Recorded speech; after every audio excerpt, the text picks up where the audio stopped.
Hey everyone, welcome back to FluttSky, your go-to channel for everything Flutter. I'm Brandon, and today we're diving into part 2 of our Flutter tips and tricks series. If you haven't checked out part 1 yet, make sure to watch it for some amazing tips that will enhance your Flutter development skills. In this video we've got 5 more exciting and practical tips that will take your Flutter projects to the next level. So before we jump in, make sure to hit that subscribe button and ring the notification bell so you never miss an update. Ready to level up your Flutter game? Let's get started. Alright, let's dive into our first tip of part 2, Cupertino Widgets. Now, even if you're developing on an Android emulator like we are here, you can still bring that sleek iOS style to your Flutter apps using Cupertino Widgets. Let me show you how it's done. As you can see on the emulator screen, we have 2 buttons. The first button will take us to a screen styled with Cupertino, giving it that distinct iOS look and feel. Below that, we have another button that navigates us to a screen styled with Material design, more suited for Android devices. Both of these buttons come from their respective packages imported at the top, Flutter Cupertino.dart for Cupertino Widgets and Flutter Material.dart for Material Widgets. Let's break down the Cupertino button first. In its onPress property, you'll notice we're using navigator.push with Cupertino PageRoute, which provides us with animations similar to iOS navigation. This takes us to the iOS page. When I click on the Go to iOS page button, you can see the transition is smooth and feels right at home on iOS.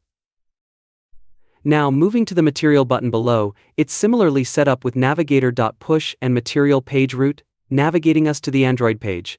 Clicking on the Go to Android page button takes us there, where we're utilizing all the familiar Material UI components. Let's explore the code for these pages. In the iOS page, instead of a regular scaffold, we're using Cupertino Page Scaffold. Here, we have a Cupertino navigation bar instead of the usual app bar, and in the body property, we're using Cupertino button for navigation back to the previous page. In contrast, on the Android page, everything is set up with Material UI, Scaffold, AppBar, Elevated button, and more. It's all about creating that native feel for each platform. For those interested in exploring more Cupertino widgets, simply search for Flutter Cupertino in your browser and check out the official documentation. You'll find everything you need to create that authentic iOS experience right within your Flutter apps. Our next tip in part 2 is about a super handy extension in Visual Studio Code, the Dart Data Class extension. This tool is a game changer for anyone working with Dart and Flutter, saving you a ton of time and effort when it comes to creating data classes. First things first, let's install this extension. Open Visual Studio Code and head over to the Extensions panel on the left side. In the search bar, type Dart Data Class. The first extension that appears should be the one we need. Click on it and then hit the Install button. Once the installation is complete, go ahead and restart Visual Studio Code to make sure everything is set up properly. Now that we have the extension installed, let me show you how it works with a practical example. I've created a simple demo class here with 4 variables. Normally, writing a complete data class with constructors, toString, hashcode, and double equal operator overrides can be tedious and time-consuming. But with this extension, it's a breeze. Place your cursor in front of the demo class name, then press Ctrl and the period key. You'll see a drop-down with some suggestions. Click on the first option that says Generate Data Class. Watch the magic happen as the extension generates the data class for you. As you can see, all the necessary parts of a data class are now automatically created: the constructor, the toString method, hashcode, and the double equal operator override. This is incredibly efficient and ensures consistency across your data classes. If you encounter any errors during this process, simply try regenerating the data class by following the same steps, or manually correct any issues that might arise. This extension is a must-have for anyone working with Dart in Visual Studio Code. It streamlines your workflow and allows you to focus more on building features rather than boilerplate code. Alright, let's move on to our next amazing extension, which is quite similar to the Dart Data Class extension, but focused on Flutter's widget tree generation. This extension is called Flutter Tree. Just like the previous extension, It can save you a ton of time by generating Flutter widget trees with minimal effort. First, let's get it installed. Open your Visual Studio Code and head over to the Extensions panel on the left side. In the search bar, type Flutter Tree. The first extension that appears should be the one we're looking for. Click on it and then hit the Install button. Once the installation is complete, restart Visual Studio Code to ensure everything is properly set up. Now that we have the extension installed, let's do some amazing work with it. I have some code here, specifically the body property of a scaffold. Normally, writing out the entire Flutter widget tree can be quite tedious, especially for complex layouts. But with this extension, we can generate the tree easily using a simple syntax. Here's how it works. In the body property of the scaffold, type the following syntax, and then press Enter. Our Flutter widget tree structure is now created automatically. You can see that it generated a center widget containing a row widget, which in turn contains an icon, a text, and a text field widget. This is incredibly efficient and can greatly speed up your development process. However, there is one minor caveat to note. The icon widget has a property named icon, but the extension generated it as a child. You'll need to adjust this manually. Simply replace the incorrect child with the correct icon property, and you'll be all set. Despite this minor adjustment, the Flutter Tree extension is a fantastic tool to boost your coding speed and maintain a clean, consistent widget structure.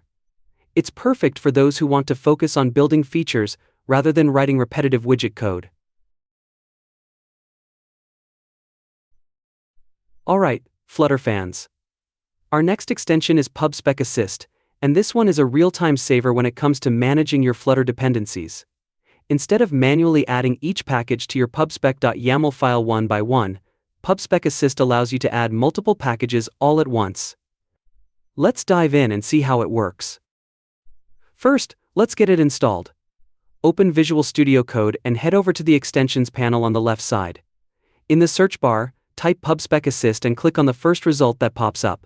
Then, hit the Install button. Once the installation is complete, restart Visual Studio Code to ensure everything is set up correctly. Now that we have the extension installed, let's see it in action. Press Ctrl P to open the command palette. In the palette, type Pubspec Assist.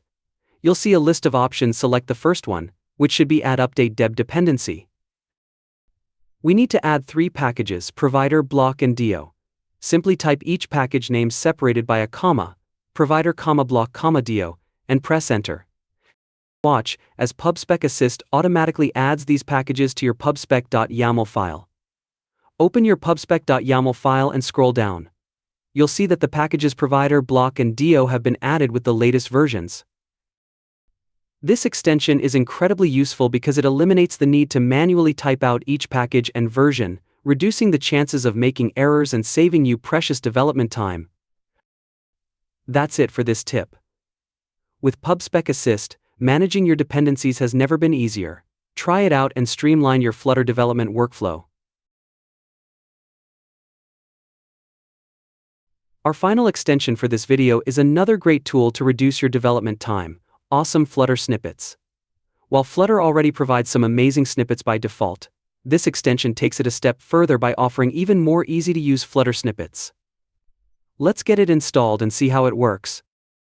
First, open Visual Studio Code and head over to the Extensions panel on the left side. In the search bar, type Awesome Flutter Snippets and click on the first result that pops up. Hit the Install button, and once it's done, restart Visual Studio Code to ensure everything is set up correctly. Now that we have the extension installed, let's see it in action. Imagine you need a single child scroll view widget. Normally, you'd have to type out the entire widget manually, but with awesome Flutter snippets, you just need to start typing single. You'll see a suggestion for single child SV. Simply click on it, and a single child scroll view widget snippet is automatically generated for you. Let's try another example. Say you need a listview.builder. Start typing listview.b, and you'll get a suggestion for a listview.builder snippet. Click on it, and the code for the listview.builder widget is instantly inserted into your file. These snippets are incredibly useful for speeding up your development process and ensuring you're using best practices with clean, consistent code. And there you have it. This is the last tip for today's video. With extensions like awesome Flutter snippets, you can write Flutter code faster and more efficiently, allowing you to focus on building great features for your app. Don't forget to like, subscribe, and hit the notification bell so you don't miss out on our next video. Thanks for watching, and happy coding.